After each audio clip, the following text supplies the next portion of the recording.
ஆன்மீக உறவுகள் அனைவருக்கும் வணக்கம். இன்னைக்கு நம்ம இந்த பதிவில் என்ன பார்க்க போகிறோன்றது பார்த்தீங்கன்னா, ஆடி கிருத்திகை என்னைக்கு வருது, யார் இந்த விரதத்தை மேற்கொள்ளலாம், குழந்தை பாக்கியம் பெற, திருமண தடை அகல, சகல செல்வமும் பெற நம்ம ஷட்கோண வழிபாடு எப்படி செய்யணுன்றதை பார்க்கலாம். வாங்க வீடியோக்குள்ள போகலாம். சுக்குக்கு மிஞ்சிய மருந்தும் இல்லை, சுப்பிரமணியனுக்கு மிஞ்சிய தெய்வமும் இல்லை. ஆடி மாதம் என்றாலே அம்மன் வழிபாட்டிற்கு உரியது. ஆடி மாதத்தில் வரும் மிக முக்கியமான விரதம் ஆடி கிருத்திகை. முருகப்பெருமானுக்குரிய விரதங்களில் மிக முக்கியமானது கிருத்திகை விரதம். முருகப்பெருமான் சிவபெருமானின் நெற்றி கண்ணிலிருந்து அவதரித்து விசாக நட்சத்திர தினத்தில் என்றாலும் முருகனை வளர்த்த கார்த்திகை பெண்களை சிறப்பிக்கும் விதமாக கார்த்திகை நட்சத்திரமும் முருகனுக்குரியது.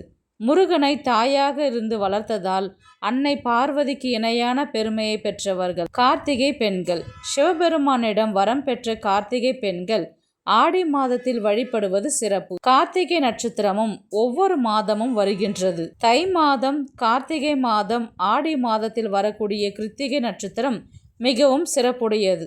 ஆடி கிருத்திகை அன்று எல்லா முருகன் ஆலயங்களிலும் சிறப்பு அபிஷேகம் மற்றும் ஆராதனைகள் நடக்கும். திருத்தணியில் நேர்த்திக்கடன் செலுத்த பக்தர்கள் வருவார்கள். இங்கு இருக்கும் சரவண பொய்கையில் தெப்ப உற்சவம் நடைபெறுகின்றது. காவடி பிரியரான முருகப்பெருமானுக்கு நேர்த்திக்கடனாய் காவடி எடுப்பதும் முடி காணிக்கை செலுத்துவதும் ஆடி கிருத்திகையில் மிகவும் விசேஷமாக நடைபெறும். ஆடி கிருத்திகை என்னைக்கு வருதுன்றது பார்க்கலாம். ஆகஸ்ட் 7ஆம் தேதி வெள்ளிக்கிழமை அன்று வருகின்றது. ஆனால் கேலண்டரில் பார்த்தீங்கன்னா 6ஆம் தேதியே கொடுத்துருக்குறாங்க. 6ஆம் தேதியா 7ஆம் தேதியா என்ற ஒரு கன்ஃபியூஸ் இருக்கும். நம்ம ஆடி கிருத்திகை பார்த்தீங்கன்னா 6ஆம் தேதி மாலை நேரத்தில் தான் ஆரம்பிக்கிறதுனால அன்னைக்கு கிருத்திகை 6:20 மணி போல தான் ஆரம்பிக்குது. முடியும் நாள் பார்த்தீங்கன்னா ஆகஸ்ட் 7ஆம் தேதி வெள்ளிக்கிழமை 4:52 மணிக்கு முடிகின்றது. வெள்ளிக்கிழமை நாள் முழுவதும் இருக்கிறதுனால வெள்ளிக்கிழமை தான் கிருத்திகை கொண்டாடப்படுகின்றது. ஆடி கிருத்திகை அம்பாளுக்குரிய ஆடி மாசத்துல முருகப்பெருமானுக்குரிய கார்த்திகை நட்சத்திரமும் சேர்ந்து வர்றதுனால ரெட்டிப்பு பலன் நமக்கு கண்டிப்பா கிடைக்கும். இந்த நாள்ல முருகப்பெருமானுக்கு பால் குடம் ஏந்தி காவடி எடுத்து பக்தர்கள் வழிபாடு பண்ணுவாங்க. ஆடி வெள்ளிக்கிழமையில ஆடி கிருத்திகை விரதம் அமைந்திருப்பது கூடுதல் சிறப்பு வாய்ந்தது. கிருத்திகைக்கு முதல் நாள் பரணி நட்சத்திரம். பகல் பொழுதிலிருந்தே உணவு ஏதும் சாப்பிடாமல் இரவு பால் மற்றும் பழத்தை மட்டும் சாப்பிட்டு விட்டு விரதம் இருக்க வேண்டும். மறுநாள் கார்த்திகை அன்று நாள் முழுவதும் விரதம் இருந்து மாலையில் வழிபாட்டை முடித்த பிறகு விரதம் நிறைவு செய்ய வேண்டும். அப்படி முடியாதவர்கள் கிருத்திகை அன்னைக்காவது ஒரு நாள் மட்டும் முழுவதுமாக விரதம் இருக்கலாம். தங்கள் உடல்நிலை பொறுத்து விரதம் இருக்க வேண்டும். பூஜை முறை பார்க்கலாம். ஆடி கிருத்திகை அன்று அதிகாலை எழுந்து திருநீர் அணிந்து கொண்டு முருகா என்று விரதத்தை துவங்க வேண்டும். பூஜை அறையில் விளக்கேற்ற வேண்டும். படங்களுக்கு பார்த்தீங்கன்னா புதிதாக பூக்களை சாற்றி மஞ்சள் குங்குமம் எல்லாமே வைத்து பூஜையை ஆரம்பிக்க வேண்டும். முருகன் படம் இருந்தால் ஒரு மனையை போட்டு மனை மேலே சிகப்பு துணி விரிச்சிட்டு அதுக்கு மேலே முருகனுடைய படத்தை வச்சுட்டு மாலை அல்லது வாசனை மலர்களை சாற்றலாம். சாற்றின பிறகு நெய்வேத்தியமாக சர்க்கரை பொங்கல், பால் பாயாசம் செய்து வைக்கலாம். ஒரு சிலர் சாதம், சாம்பார், வடை, பாயாசம் எல்லாம் செய்வாங்க. உங்கள் குடும்பத்தில் என்ன வழக்கமோ அதை நீங்கள் செய்யலாம். சிலை வைத்திருப்பவர்கள் அபிஷேகம் செய்யணும். ஒற்றைப்படையில் வர மாதிரி அபிஷேகம் நீங்கள் செய்யணும். வேல் வைத்திருந்தாலும் அபிஷேகம் செய்யலாம். அபிஷேகத்திற்கு பார்த்தீங்கன்னா பால், பன்னீர், தேன், சந்தனம், திருநீர், பஞ்சாமிர்தம், இளநீர் உங்ககிட்ட எது இருக்குதோ ஒற்றைப்படையில் முடிகிற மாதிரி நீங்கள் அபிஷேகம் செய்யலாம்.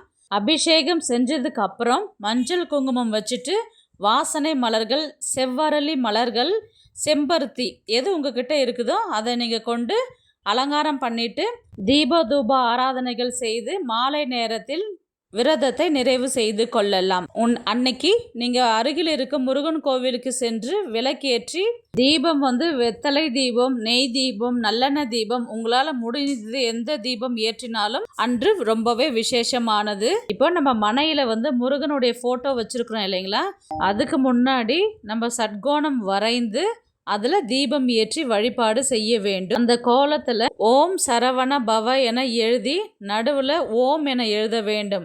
6 நெய் தீபம் ஏற்றிய பின்பு நீங்கள் எதற்காக விரதம் இருக்கின்றீர்களோ அந்த வேண்டுதல்கள் முருகனிடம் சொல்லி உருகி வேண்டிக் கொள்ள வேண்டும். அதன் பின்பு முருகனின் மந்திரமான ஓம் சரவண பவ அல்லது கந்தசஷ்டி கவசம், கந்தகுரு கவசம், வேல்மாறல், உங்களுக்கு என்ன மந்திரம் தெரியுமோ சொல்லலாம். எதுவுமே தெரியவில்லை என்றாலும் ஓம் சரவண பவ என்ற மந்திரம் 108 தடவை சொன்னாலே போதுமானது. அதுக்கப்புறம் தேங்காய் உடைத்து தீபதூப ஆராதனைகள் செய்து பூஜையை நிறைவு செய்து கொள்ளலாம். கிருத்திகை அன்னைக்கு நம்ம முருகனை நினைச்சு பூஜை செய்து விரதம் இருந்தால் நமக்கு கிடைக்கக்கூடிய பலன்கள் பார்த்தீங்கன்னா, கிரகதோஷம், நாகதோஷம், செவ்வாய் தோஷம் அனைத்தும் நீங்கும், திருமண தடை நீங்கும், குழந்தை பாக்கியம் கிட்டும், நினைத்த வரம் கிடைக்கும், நில பிரச்சனைகள் நீங்கும், சகோதரர்களால் சங்கடங்கள் தீரும், சகல விதமான பிரச்சனைகள் தீரும், உயர் பதவி கிடைக்கும், செல்வம் பெருகும், நினைத்த காரியங்கள் அனைத்தும் நிறைவேறும். 27 நட்சத்திரங்கள் 9 கிரகமும்